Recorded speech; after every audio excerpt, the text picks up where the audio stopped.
The government is designating a new nature corridor in northern Singapore. The Khatib Nature Corridor will comprise of 5 parks, will be made up of 5 parks, 3 of them new, and all of them totaling more than 90 hectares of green spaces.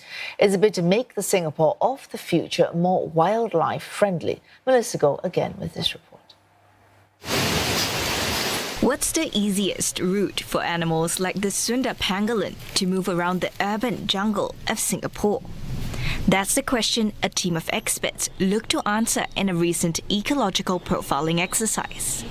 If they just remain isolated, wildlife, for example, could inbreed, or the populations by themselves in each of these core habitat areas could be too small. But if we can link them together, that makes them much more sustainable, allows them to be more healthy in terms of the genetics. 4 ecological corridors have been identified in Singapore. In Khatib, Kranji, Lim Chu Kang and Seletar.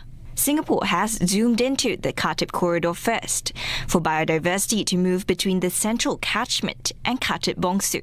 The next step, to make the corridor a little more welcoming for sensitive forest dwellers, with new green spaces within the corridor. For Lower Seletar Reservoir Park, it will add another 17 hectares. Miltonia will have a smaller park beside its future housing estate featuring a natural stream. And Nisun will get another 15 hectares of green too, extending from the city's last primary freshwater swamp forest.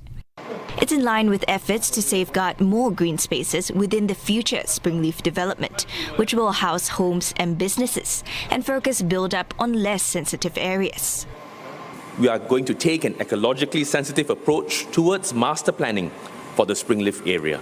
We will retain and enhance significant biodiverse sensitive areas. And we are working with ecologists and landscape architects to calibrate our design and phase developments in order to maintain ecological resilience and minimize habitat loss. The goal, to help nature and humans coexist in this dense cityscape. People will also get to enjoy over 20 kilometers of new trails that will be added to link up all the new green spaces in northern Singapore. On top of that, the Khatib Nature Corridor will be linked up with other recreational routes across Singapore. And this connectivity means even more highways to nature within the city.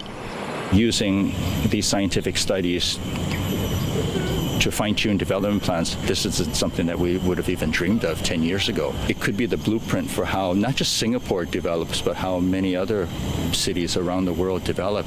Another potential nature corridor could also be identified in the east, running through the Paya Lebar Air Base area.